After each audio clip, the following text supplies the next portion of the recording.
Hello guys, welcome to 5th Generation Hobby Shop and shoutout especially kay Sir Reynan. Sir, welcome po. Ito na po ang inyong unit, Glock 17 by Double Bell. Code number 721. This is your unit, sir. Buksan na natin. And this is the hard case. Okay, si Double Bell may kasamang hard case. And this is your unit, the Glock 17 Gen 3. Yan.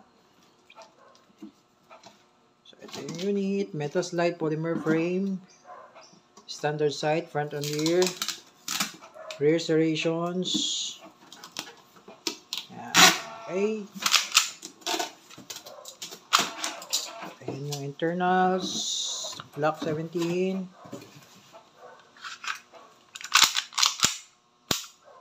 Okay, ito yung magazine, no? 24 round capacity magazine. So, lagyan natin ng BBs.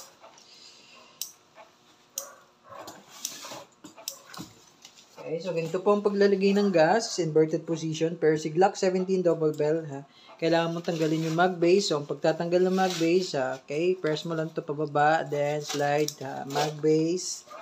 Then, nakikita nyo po dyan yung kanyang bulb. So, dyan po tayo maglalagay ng gas. Yan. Inverted position, count 1, 2, 3. 1, 2, 3. Okay. Check natin kung may leak ba. Okay, wala po siyang leak. Pagbabalik po ng mag base, ganun lang din po. Yan. Then, ito yung extra loading nozzle niya. Loading nozzle, ito po yun. Yan. Ito po yun. Yan. Yan. Part niya yan. Yan po yung loading nozzle. Ayan. Yan. Yan. Yan po yun. So, ito po yung extra loading nozzle. Okay po. Then, meron siyang cleaning rod. Okay. Cleaning rod. Panlinis. So, pag maglilinis kayo ng barrel, yan, pag maglilinis, kailangan mo siyang lagyan ng cotton or tissue. Then, pwede rin siyang panundot ng barad. Double purpose siya. Okay, then ito po yung previous ni Sir, no?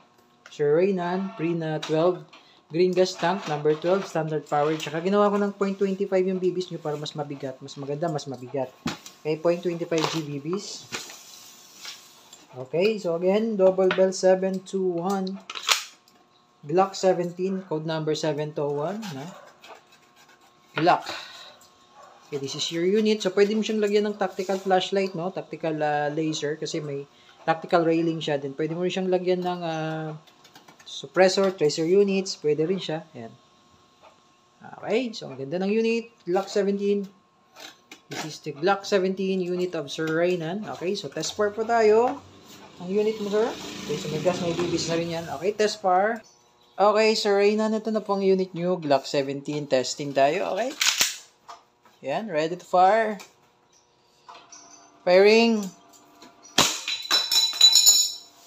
Wow. Okay. Busin natin yung bala.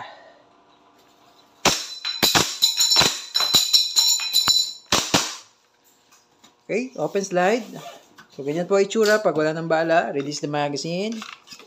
Yan. Pero may gas pa po siya. Kapakapain nyo yung valve yan. Pag matigas, may gas pa po yan. And then, nagawin nyo, para bumalik yung slide to original position, atake nyo lang to. Yan. Then, release. Hammer down. Okay. Okay na po yung unit nyo, Sir Reynan. If you have a question regarding your unit, message lang sa aming page, 5th Generation Hobby Shop. Thank you po and have a nice day.